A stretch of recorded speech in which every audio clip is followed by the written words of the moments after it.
자, 강의를 시작하도록 하겠습니다. 자, 이번 시간부터는 방정식에 대해서 한번 알아보도록 하겠습니다. 방정식은 종류는 엄청나게 많은데 그 중에서 제일 쉬운 1차 방정식에 대해서 공부를 해봅시다. 우선 교과서 89페이지에 나와 있는 내용부터 천천히 알아보도록 합시다. 방정식과 그 해, 학습 목표입니다.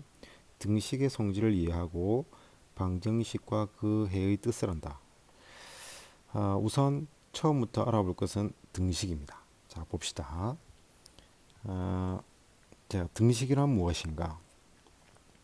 위에 다가서기. 자, 위에 다가서기를 잠깐 볼까요? 자, 우진, 그 다음 동생, 경민 이렇게 있네. 우진이가 시수를 타고 있다 그죠? 경민이랑 43km, 난 57km. 근데 여기 우진이하고 동생이 같이 타니까 얘가 동생과 같이 타니까 평형을 이루네. 우리 둘의 몸무게의 합이 내 몸무게의 합과 같구나 라고 얘기를 하고 있다 그지. 위에 다가서기에서 우진이 동생의 몸무게를 A kg, 우진이 동생의 몸무게를 A kg으로 할 때 우진이와 동생의 몸무게 합이 경민이의 몸무게와 같으므로 43kg다 그죠. 우진이가 더하기 A 한 게 같다 라고 57과 같다 라고 나타낼 수가 있겠죠. 식을. 자, 이와 같이 등호는 이런 기호다 그죠. 이런 기호를 등호라고 한다 그죠. 등호를 사용하여 나타낸 식을 우리는 등식이라고 합니다. 그래서 등식에서 등호의 왼쪽 부분을 좌변, 오른쪽 부분을 우변이라고 얘기합니다. 좌변과 우변을 통틀어 양변이라고 얘기합니다. 자, 그렇다면 이 식을 한번 봅시다. 여기 이 식은 빨갛게 체크되어 있는 이 식은 등식이 맞다 그죠. 왜냐하면 등호를 사용하여 나타냈기 때문에 등식이 맞고, 이 등호를 중심으로 해서 이쪽 왼쪽 편을 좌변이라고 얘기한다 그죠. 그 다음에 여기 오른쪽 편 요 57을 우리는 우변이다라고 얘기합니다. 그리고 좌변과 우변을 통틀어서 양변이다라고 얘기를 하는 거죠. 그죠? 아주 쉽다. 그죠? 자, 그러면 어떤 게 또 등식이 되느냐? 보기를 봅시다.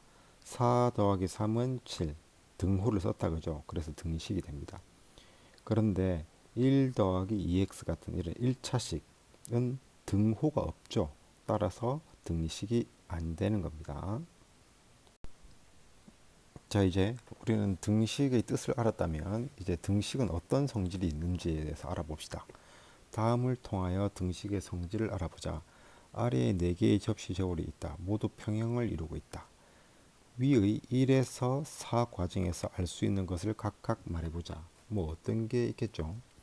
우선 여기 이 제일 처음 거를 볼 때 이 등식에서 1의 과정 볼까요? 세모가 아니라 이 뭐예요? 이런 입체 보라색 입체 도형을 하나씩 더 올렸죠. 그죠? 그래도 평형을 이루고 있다. 그죠? 그 말은 평형을 이루고 있는 접시에다가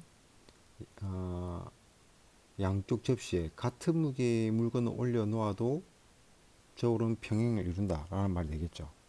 자, 여기 보세요. 여기에다가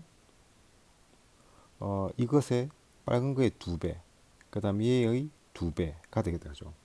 그러면 3번을 보면 평형을 이루고 있는 접시에 올려놓은 무게의 2배를 3번 여기 그죠? 2배 해도 2배, 배는 곱한다는 말이죠. 2배를 해도 평형을 이루고 있다. 2번 볼까요? 여기에서 평형을 이루고 있는데 이쪽 부분, 요 보라색 부분을 제거를 했죠. 뺐다. 그죠? 평형을 이루고 있는 접시에서 같은 도형을 빼도, 같은 무게를 빼도 평형된다. 평형을 유지할 수 있다. 그 다음 마찬가지죠. 여기에서 각각 2배가 되어 있는 것을 나누었다. 그죠? 그래서 평형을 이루고 있는 4번, 평형을 이루고 있는 접시 저울의 양쪽 접시에 올려놓은 물건의 무게를 반으로 줄여도 저울은 평형을 이룬다라는 것을 우리가 알 수 있습니다. 자, 밑에 텍스트 위의 활동에서 알 수 있듯이 평형을 이루고 있는 접시 저울의 양쪽 접시에 같은 무게를 올려놓거나 내려놓아도 저울은 평형을 이룬다.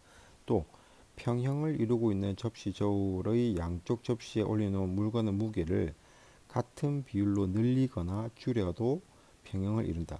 같은 무게를 비율로 늘리거나 줄여도, 비율이라는 말을 나왔다 그죠? 접시 저울이 평형을 이룬다는 것은 양쪽의 무게가 같다라는 뜻이므로 두 식이 같음을 나타내는 등식에서도 다음과 같이 성립한다. 자, 이거 아주 중요한 내용이 되겠습니다. 이것은 너무나 당연한데 한번 쭉 읽고 기억을 하면 되겠습니다. 뭐 외우라는 말이 아니라 한번 쭉 읽고 이해를 하면 됩니다. 보세요. 등식의 양변에 같은 수를 더해도 등식이 성립한다. 이런 등식이 있어요. A equal B라는 이런 등식이 있어요. 여기에 C라는 거를 각각 좌변과 우변에 각각 더했죠. 그래도 등식은 성립한다 라는 겁니다.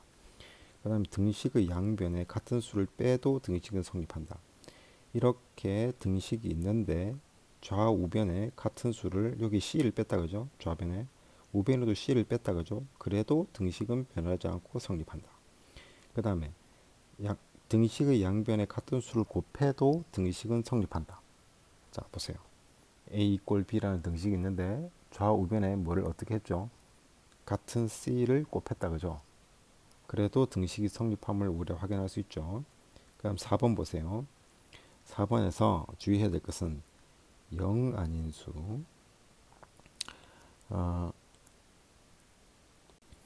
등식의 양변을 0 아닌 수로 나누어도 등식은 성립한다. 0으로 나눈다는 것은 수학에는 없는 얘기예요.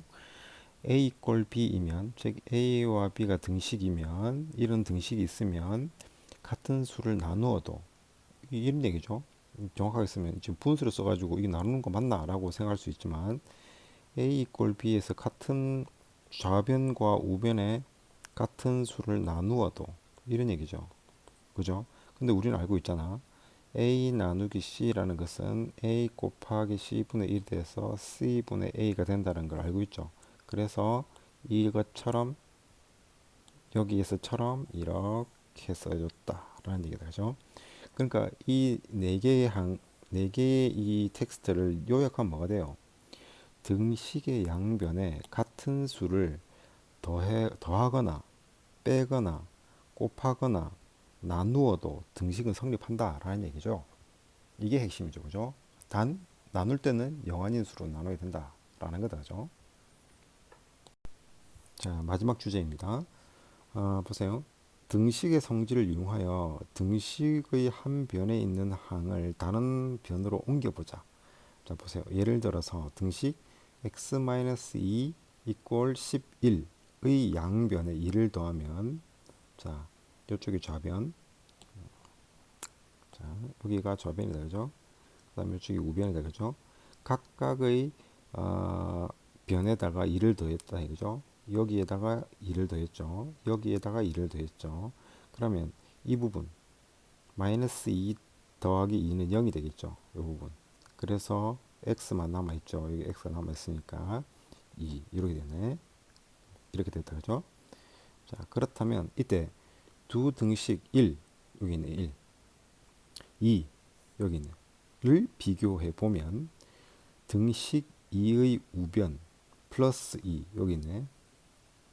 는 등식 1의 좌변 마이너스 2를 부호를 바꾸어 우변으로 옮긴 것과 같음을 알 수 있다 라는 거다. 그죠? 이와 같이 등식의 성질 1 또는 2를 이용하여 등식의 어느 한 변에 있는 항을 부호를 바꾸어 다른 변으로 옮기는 것을 이 항이라고 합니다. 자, 이 항은 별게 아니네. 등식의 성질에서 나왔다. 그죠? 자, 이 항은 등식의 어느 한 변에 있는 항을 부호를 바꾸어 다른 변으로 옮기는 것을 이 항이라고 합니다. 이 항은 항을 이사한다. 좌변에서 우변으로 또는 우변에서 좌변으로 이렇게 이동, 그 다음에 이사하는 것을 이 항이라고 한다. 자, 그럼 보세요. 여기 4-4 문제 4번 1번 보면 이 항 하라 있죠. 그죠? 여기 플러스 1을 좌변에 있는 플러스 1을 우변으로 이항을 해야 되겠다. 그죠? 그러면 얘를 플러스 1을 우변으로 이항을 했다고 하면 좌변에는 6x가 남아 있을 거잖아. 원래 우변에 7이 남아 있을 것이고, 이 플러스 1을 좌변으로 이항하면 원래 플러스 1이 마이너스 1로 바뀌면서 이항을 하게 됩니다. 이항을 한 겁니다. 그래서 플러스 1을 좌변으로 이항을 하면 마이너스 1이 된다. 그러면